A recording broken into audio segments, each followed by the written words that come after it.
Good Sunday afternoon, everybody. December 16th, 2018. It's just hard to believe we're just 9 days away from Christmas. So, next Sunday, Lord willing, I'm going to be making a Christmas dinner. Probably fix a turkey, maybe a ham, and a little bit of everything else. So, I want you to be staying tuned, excuse me, for that. But today, I'm going to make chicken two ways. I'm going to be using these chicken breast tenderloins. I'm going to make barbecue chicken. And I'm going to test something else out.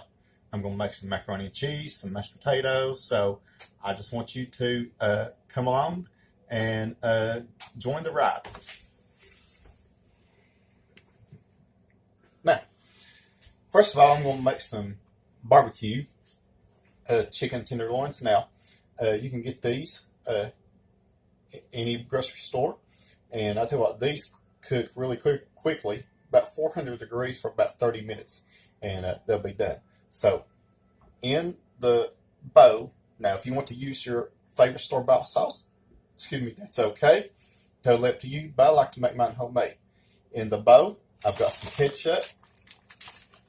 I'm going to add some brown sugar, a few tablespoons of brown sugar.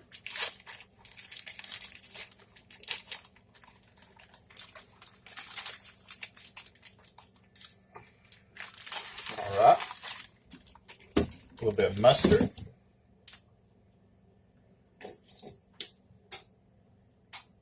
about a tablespoon, a little bit of garlic powder, probably about a half teaspoon or so, not a whole lot, onion powder.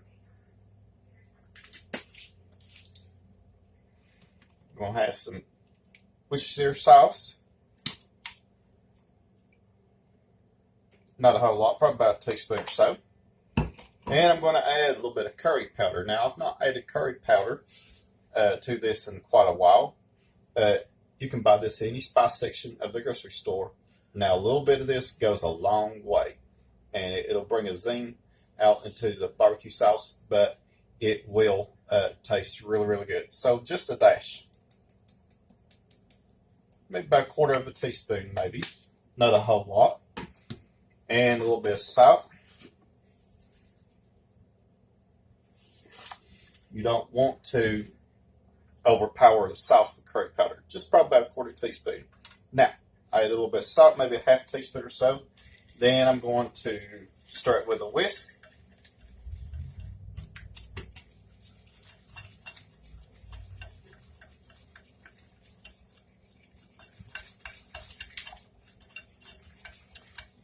All right, it's good enough.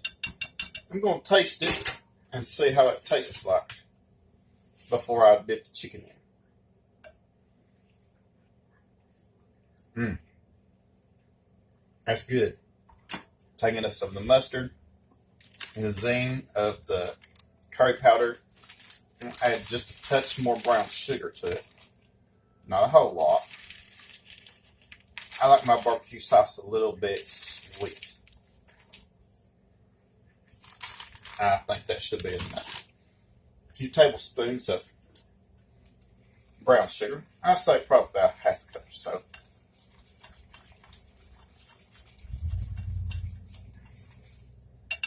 All right. Now, I'm going to take some of these, and I'm going to, now one thing that I forgot to do was I forgot to put a little bit of oil in the pan to keep the barbecue chicken from sticking, so that's what I'm going to do right now. I recommend that you use parchment paper. You can buy parchment paper at any retail store. A lot of places have it for $1 per roll. All right. There we go. Let's keep that from sticking now. Make sure you use clean hands. Now, if you don't feel comfortable about handling raw meat with your fingers, you can always use tongs. May I keep this in mind that after I handle any raw meat or chicken, anything like that, that you don't want to cross-contaminate and make you and your family members sick or your friends. So please make sure that you wash your hands. Don't use the same utensils. plates, whatever that came in contact with raw meat. Sure don't want anybody to get sick. Got to use common sense. Now, if I have enough of this left over, I'll cook this on the stove for a few minutes, and then I'll put it right over the chicken.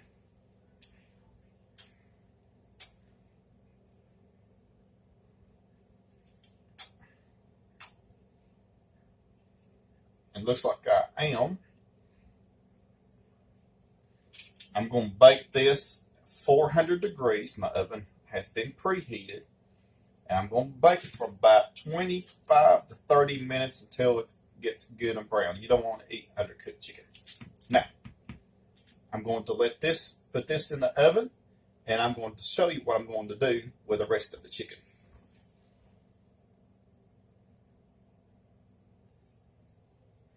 Welcome back, everybody. I've got the barbecue chicken in the oven, and it's baking at 400 degrees for about 25-30 minutes. Now, the few pieces that I got left, now what I did pretty much the same thing. I greased the parchment paper a little bit, and I went ahead and I put these rest of the chicken tenderloins on there. And I'm going to go ahead and I'm going to put them in the oven, same temperature. However, about halfway through, now this is something I've come up with. I'm going to see if it works. Now, in this bowl, I took a few tablespoons of honey, a few tablespoons of brown sugar, and the juice of half of an orange.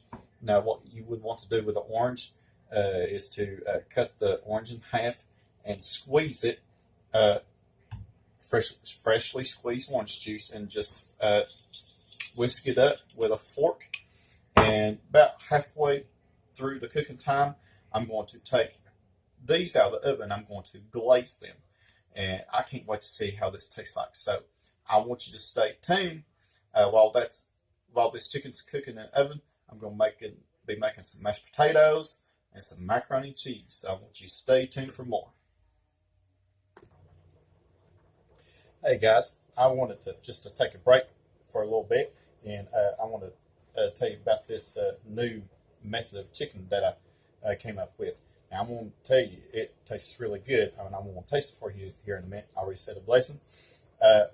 One thing I did was, instead of putting it, I tasted it, the mixture that I told you, juice of a half an orange, a few tablespoons of honey, a few tablespoons of brown sugar.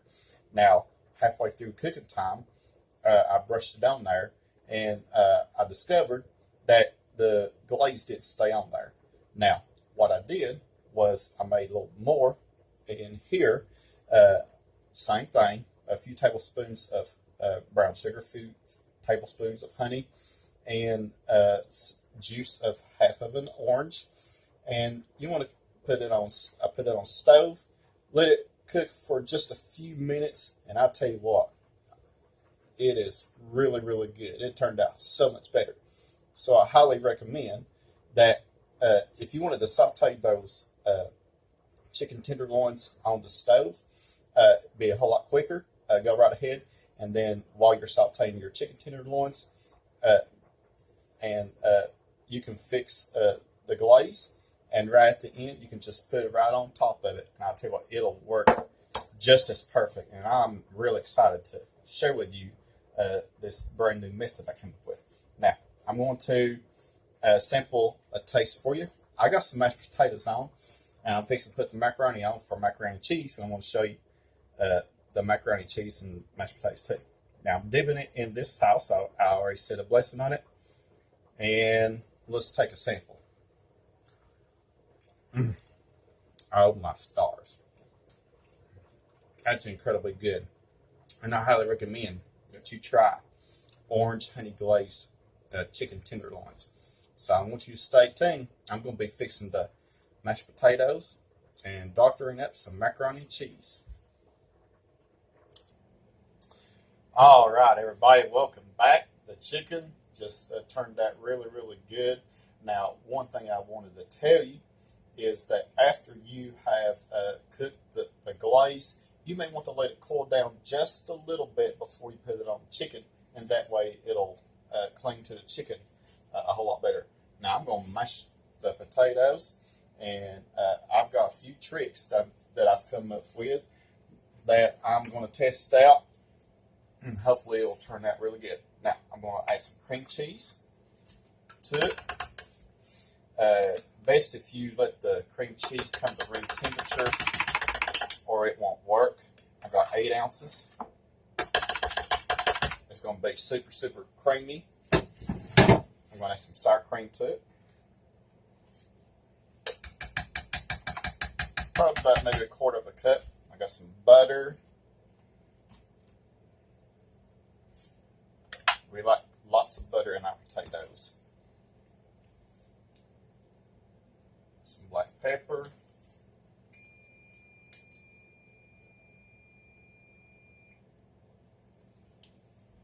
Depends upon how much pepper you like. I don't like a whole lot in mine, but I like black pepper. Salt. And some milk.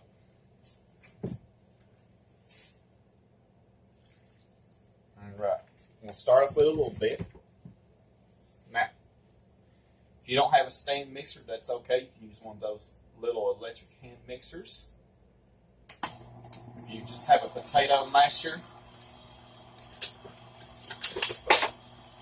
about like that, that's great. And all you have to do is just add all the other stuff at the end. Now, start off low, then go all the way up.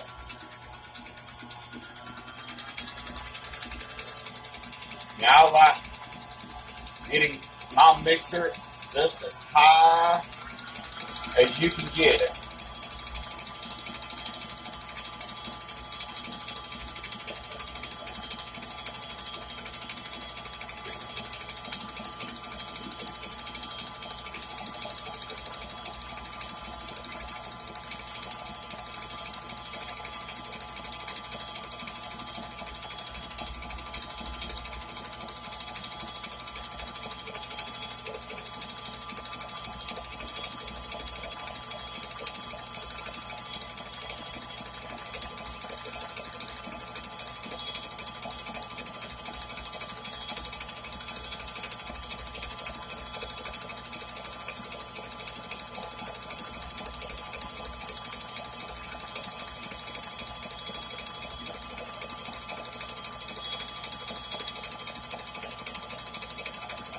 Alright, let's check it out. Oh, you can tell the creaminess. I don't know if you can see or not.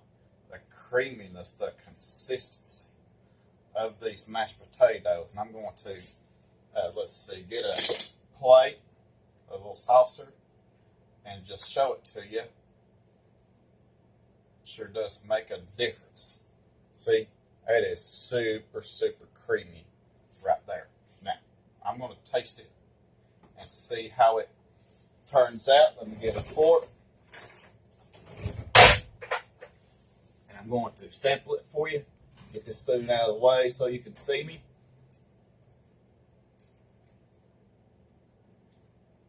Oh my goodness. All the cream cheese, the sour cream, the butter, and the salt, the pepper, the milk. Oh man. Who never thought of putting cream cheese in mashed potatoes? I didn't. But I thought, well, why not? And it turned out really, really good. Delicious. Recommend that you would try it. Now, I want you to stay tuned. I'm going to make some macaroni and cheese.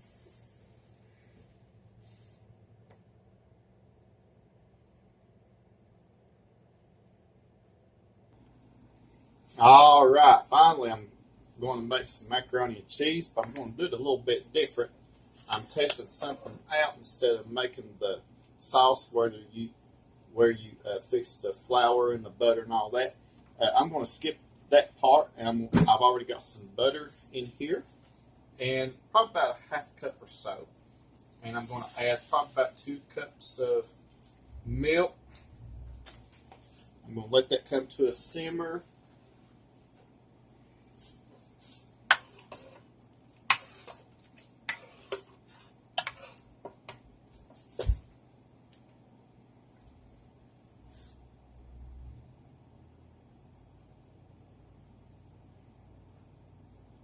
I'm going to let that come to a simmer, so I'm going to take a break, and when it comes to a simmer, I'm going to show you what I'm going to do next. All right. About 2 cups of milk and about half a cup of butter or so, and it's up to a simmer. What I'm going to do is I'm going to add some cheddar cheese that I shredded in the food processor. Now I'm going to add it a little bit at a time. That way you won't have a mess.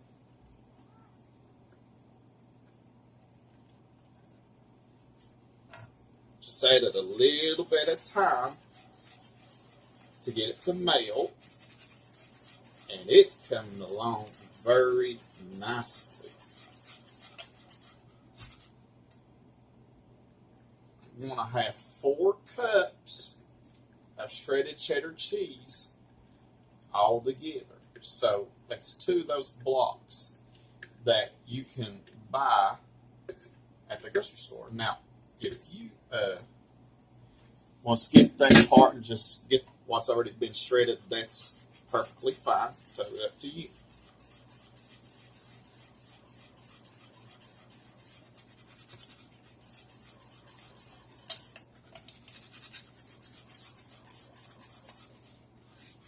The sauce is perfectly melted. Now, by the way, I added a little bit of pepper, a little bit of salt, and then I'm going to add some onion powder and garlic powder.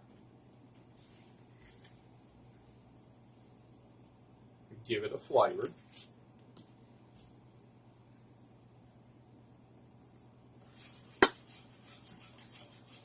That has turned out great.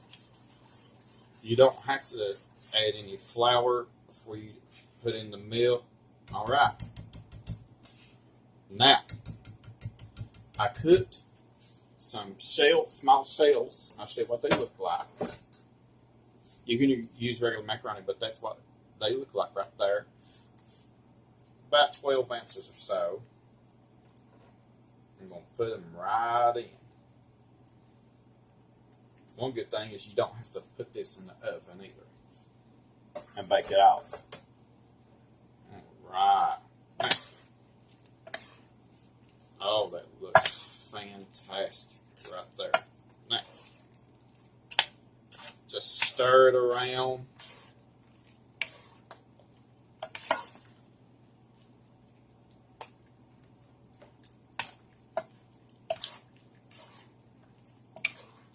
You want to make sure that all of the cheese is melted.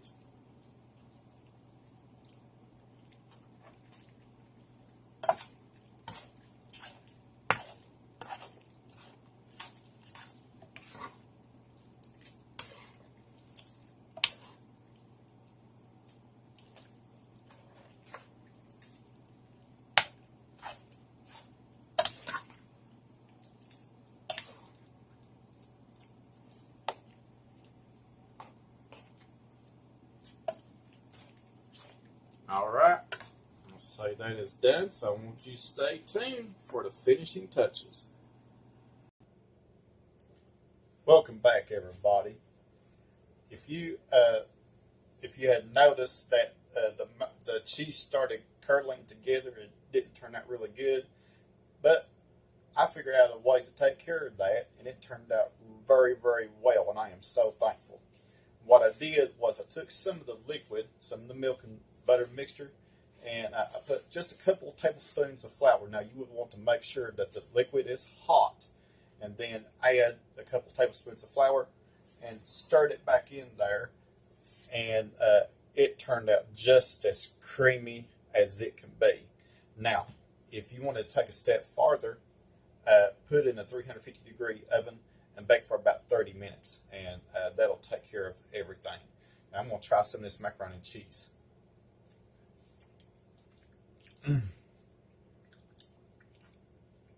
Absolutely delicious. So, best way to do macaroni and cheese is to get probably a quarter cup of butter, quarter cup of flour, and let that go for a little bit. Add a little bit of onion powder, garlic powder, a little bit of salt. Let it cook until you get all the flour browned up. You don't want to eat raw flour. And then add about 2 cups of milk and add about 4 cups of shredded cheddar cheese. Let all of that melt and come thick, and add your favorite macaroni. Put it in the oven, bake for about 30 minutes. But this turned out really good, and I'm so thankful. Well, guys, thanks for watching. We're going to enjoy our supper right now. Stay tuned for more videos, and have a blessed Sunday afternoon, and God bless.